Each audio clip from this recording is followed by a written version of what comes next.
राधे राधे मेरे प्रिय भक्तों, आज हम सुनेंगे वट सावित्री व्रत कथा। वट सावित्री व्रत विवाहित महिलाएं अपने पति की लंबी उम्र और सुख समृद्धि के लिए रखती हैं।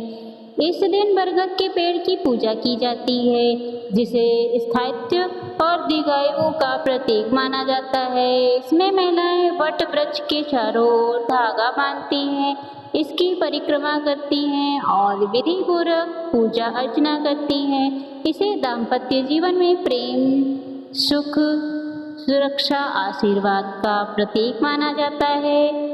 वट सावित्री व्रत कथा शुरू करते हैं। राजश्री अश्वपति की एक संतान थी, जिसका नाम था सावित्री। सावित्री का विवाह अश्वपति के पुत्र सत्यवान से हुआ था। नारद जी ने अश्वपति को सत्यवान के गुण और धर्मात्मा होने के बारे में बताया था, लेकिन उन्हें यह भी बताया था कि सत्यवान की 1 साल बाद ही मृत्यु हो जाएगी। पिता ने सावित्री को काफी समझाया, लेकिन उन्होंने कहा कि वह सिर्फ सत्यवान से ही विवाह करेंगी और किसी से नहीं। सत्यवान अपने माता पिता के साथ वन में रहते थे। विवाह के बाद सावित्री भी उनके साथ में रहने लगी। सत्यवान की मृत्यु का समय पहले ही बता दिया था, इसलिए सावित्री पहले से ही उपवास करने लगी। जब सत्यवान की मृत्यु का दिन आया तो वह लकड़ी काटने के लिए जंगल में जाने लगा। सावित्री ने कहा कि आपके साथ जंगल में मैं भी जाऊंगी। जंगल में जैसे ही सत्यवान पेड़ पर चढ़ने लगा तो उनके सिर पर बहुत तेज दर्द हुआ और वह वृक्ष से नीचे आकर सावित्री की गोद में सिर रखकर लेट गए। कुछ समय बाद सावित्री ने देखा कि यमराज के दूत सत्यवान को लेने आए हैं। सावित्री पीछे पीछे यमराज के चलने लगी।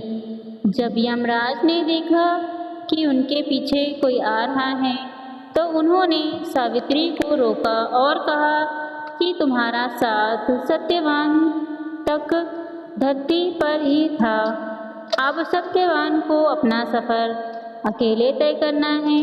सावित्री ने कहा, मेरा पति जहाँ जाएगा वहीं मैं उनके पीछे जाऊंगी, यही धर्म है। यमराज सावित्री के पतिव्रता धर्म से बहुत प्रसन्न हुए और उन्होंने एक वरदान मांगने को कहा।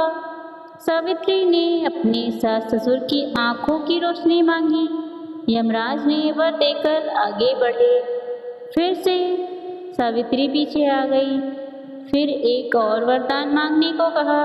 तब सावित्री ने कहा कि मैं चाहती हूँ मेरे सास ससुर का खोया हुआ राजपाट वापस मिल जाए। यह वरदान देकर यमराज आगे बढ़े। इसके बाद फिर वे सावित्री पीछे पीछे चल पड़ी। तब यमराज ने सावित्री को एक और वर मांगने के लिए कहा। तब उन्होंने कहा कि मुझे सत्यवान के 100 पुत्रों का वर दें। यमराज ने यह वरदान देकर सत्यवान के प्राण लौटा दिए।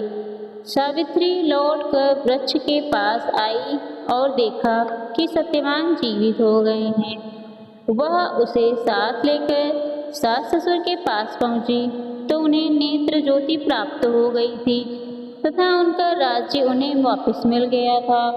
धार्मिक मान्यताओं के अनुसार माता सावित्री अपने पति सत्यवान के प्राणों को यमराज से छुड़ा कर लाई थी, इसीलिए यह कथा सुनी जाती है।